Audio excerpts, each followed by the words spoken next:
welcome back to my channel. Thanks for tuning in. I'm so excited. I don't know, I've always wanted to shoot a hospital bag video and I didn't with Kai because, I wasn't really talking about my pregnancy and things like that when I was pregnant with him. And then obviously I had to wait until I was actually pregnant. Here I am. Due next month. I was like, okay, I can finally actually put things together, especially with, the restrictions that we've had the past couple of months. There are a lot of things that I couldn't actually get. I just didn't have access to. Whereas now I was like, okay, I can actually go to the stores, place orders for things, etc. So my bag itself is coming still. I just placed an order. Just a quick one. Not all hospitals provide the same things for you and for your baby. Some hospitals don't give you anything at all. So just triple check so that you also don't unnecessarily double up on things that the hospital is already, taking care of for you. And on the opposite end of it, so that you know that you don't rock up and you're like, hey, I thought you were gonna supply my baby with clothes. As always, please remember to subscribe, hit the notification bell below, and follow me on my social media platforms. Okay, so if you follow me on Instagram, you've probably already seen that I was so excited about finally finding something, what I call my great granny panties. So I got these when I actually had Kai.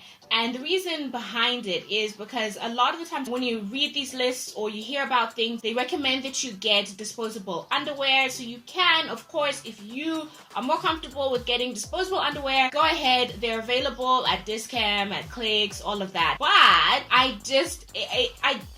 looked at the price tag and I'm just like, they cost about, like 30 Rand per mesh underwear. I bled after I had Kai for about 2 weeks. Yeah, it was like a week and a half to 2 weeks. So to get a new set of a mesh underwear per day that I was bleeding, I was just like, I don't think that's gonna make sense. I ended up just getting these just really bulk standard. They're basically full briefs, okay? So they cover everything, right? I got these from Jet years ago, but I'm sure they still sell them. So they're just those packed basic cotton underwear. You can get them from Jet. I've definitely seen them at Ackerman's as well, because I really don't want to be spending money on underwear that I'm just gonna chuck. So at least with these, I got 6 of them and I just basically, washed them every time. And what's great about them as well is that, especially if you do end up having a Caesar, is that they reach like above my belly button, okay, or just above. So it's not one of those low-rise underwear that can press against your wound, which would be insanely painful. The trick is just to find them, first of all, make sure the style is the underwear that's very like covered. It covers everything.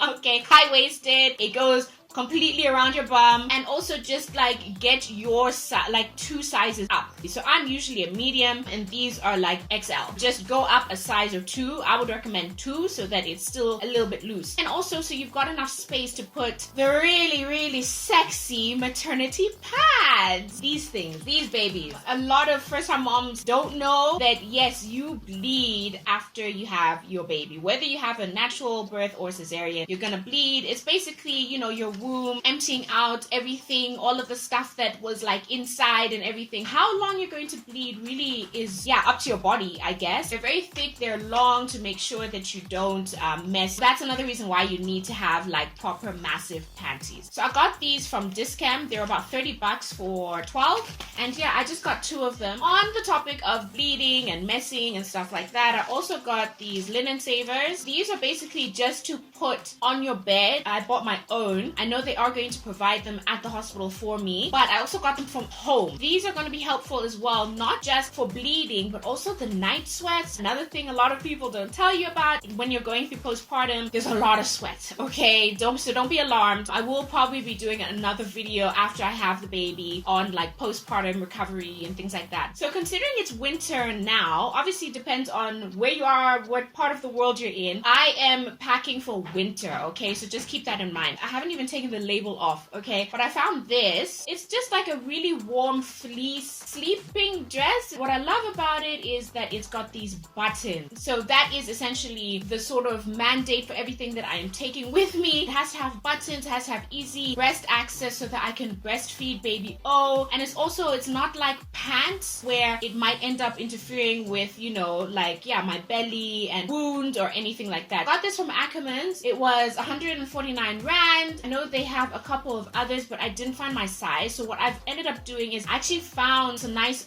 other ones online on Cotton On. They were having a sale. I'm not sure if they still have the sale now, but check it out. I ordered a sleep shirt as well as a sort of like nice satin kind of shirt. And then of course I've got my robe, my nice comfy robe. It's pretty massive. It's a lot of material, but I mean, it's a robe. And just in case it does get a little bit too cold, I'm going to be packing my maternity leggings with me as well. I got these from Superbalist. I got a pair of black ones and a pair of gray ones. I'm going to be carrying both of them. First time mamas, by the way, your belly is not going to go back anywhere near normal for quite a few weeks, but it does deflate slightly. Because my maternity leggings can accommodate a massive stomach, they can accommodate something looser at the same time. Okay, so I'm also going to be bringing these. These are my nursing tank tops. I got all of them from H&M. What's extra special about them that makes them nursing, obviously, is that you can unhook here, drop the top, and then pop your boob out, breastfeed your kid, and then put this back on. I love these colors, actually. I think they had like 3 different sets of colors.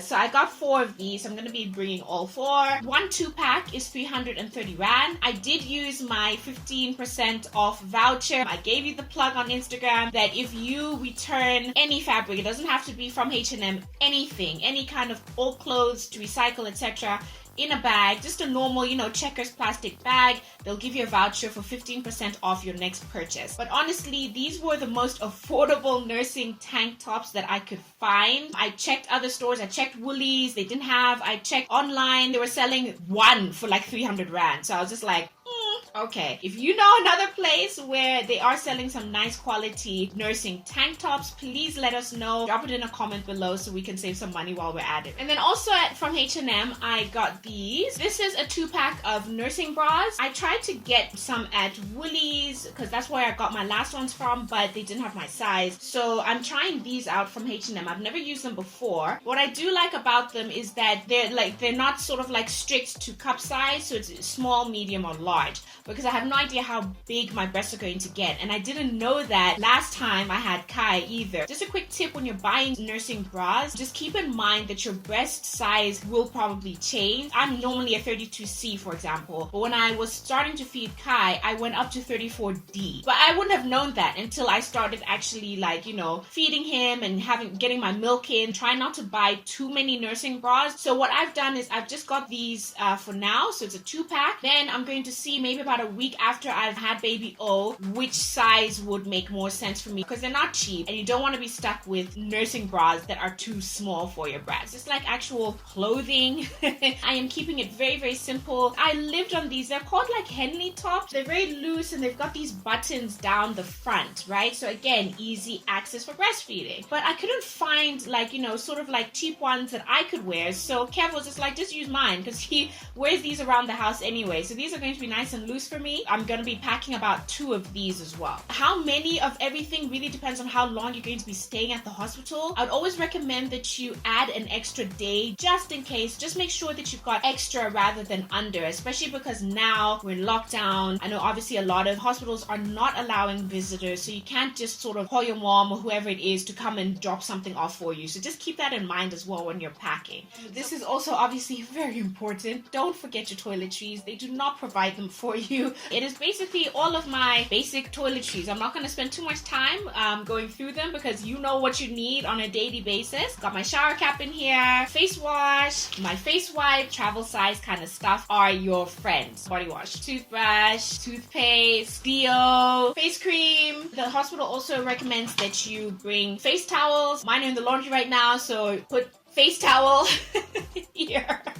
Just some face towels to help with your first bath after you've had the baby. Keep in mind that you are going to be bleeding. There's going to be all sorts of things happening and coming out. Try your hardest not to bring like a really posh face towel or anything like that. It needs to just be functional, okay? So nothing fancy there. Another thing that I will be bringing with me, bio oil. This was especially for my Caesar scar. This was what basically the doctor told me that I should put on, to help with my recovery. So I already know that I'm gonna need this. I can't quite remember if I needed it at the hospital already or not, but I'm gonna be bringing it with me just in case. I've got this other bag where I have got all sorts of things for like my breastfeeding. So I've got the Pure Land 100 from Medela. This is nipple cream, okay, and it's gonna double up as lip balm for me as well, because you can get very, very cold and dry after you've had a baby. Then I've also got these washable breast pads, also from Medela. These are great for obviously leaking of milk. I'm going to be doing another video talking all about how I'm preparing specifically for breastfeeding, so have a look out for that video. It's going to be on my Instagram IGTV, where I'm going to be taking you through all of it, the pumping and everything, okay? If you are going to be giving birth in a private room, then this might not even apply to you. I'm going to be having my baby in a semi-private ward, like what I did with Kai. It basically means that you're sharing a ward with 2 or 3 other patients. You still have privacy, you've got the curtain and everything. Some people, some women choose to sleep with their babies, and obviously babies cry in the middle of the night, so it can get quite noisy. Or if you're, you're trying to sleep during the day, the nurses are coming in and out. Obviously at this point during lockdown, visitors aren't allowed, so at least there's that. But I remember with Kai's birth, the next patient's grandparents, great aunts, I don't know, cousins from where were always there. So it was just really, really noisy, and I couldn't get much rest. What I'm doing now is I have a sleeping mask. I'm bringing this with me so that the lights, when they switch the lights on at 5 o'clock, if I'm still sleeping, then it's not going to disturb me, as well as earplugs. These are 2 things that nobody tells you that you might need, especially because so many of us do share wards with other women. Trust me, you need to get all the rest that you can get in hospital, because once you leave, that's it. That help is not there anymore. So sleep as much as you can, rest as much as you can. Obviously wake up to feed baby if you're breastfeeding, etc., and to eat and to take your meds. But for me, other than that, I'm not doing anything but sleeping, okay? And then I've also got my slippers. Just keep in mind, especially if you might end up having a cesarean, or if you know you're gonna have a cesarean. I guess also maybe natural birth, but I haven't experienced it. For me, specifically, the slippers that you can just slip your feet into are the best, so that you don't have to bend. Because I've also got a pair of slippers that are like booty slippers that like look like little boots. That means I have to bend and put my foot in and pull the back of it so it fits. So these slip-on slippers are also a must-have. I am also going to be packing my flip-flops as well, so that when I take a shower, especially because it is going to be a shared ward, I just keep my feet technically off the ground. Also, don't forget your headscarf, ladies, your doek, your scarf, whatever you want to call it. If you sleep on a satin pillowcase, bring that with, because you still want to keep your hair moisturized. I'm also going to be bringing some of these with me. These are lactation bars from Mrs. Milk. I never tried lactation bars with Kai's birth, but I've always been intrigued. These lactation bars are oat bars. They're natural. I think these are the dark chocolate flavor. It's got a whole bunch of ingredients that are said to help you with your milk supply. Yeah, that's basically it for my hospital bag. I'm also going to be sharing another video for baby O's hospital bag, as well as the things that Kev needs to make sure that he's packed on his side as well. Watch out for that video. I hope you found this helpful. Please let me know what you think in the comments below. And also, if you have anything that you would like to add that I might have maybe forgotten, or you're like, hey, I wish somebody had told me about this the first time around, please leave it in a comment below. If you are just sort of actually, I still have questions, drop it in a comment below. I will do my best to answer. Another question that a lot of moms have asked is, when should I actually pack the bag? I always suggest maybe around week 35, week 36, because you just never know what's going to happen, so that it's ready to go. You have it somewhere accessible, easy. You just grab it and you go when you're in labor, okay? Thanks so much for watching. Please remember to subscribe, hit the notification bell below, and follow me on social media. I wish you all the best, mamas. For everyone who is about to give birth, who's anticipating birth at any moment now, I wish you the best. See you in the next video.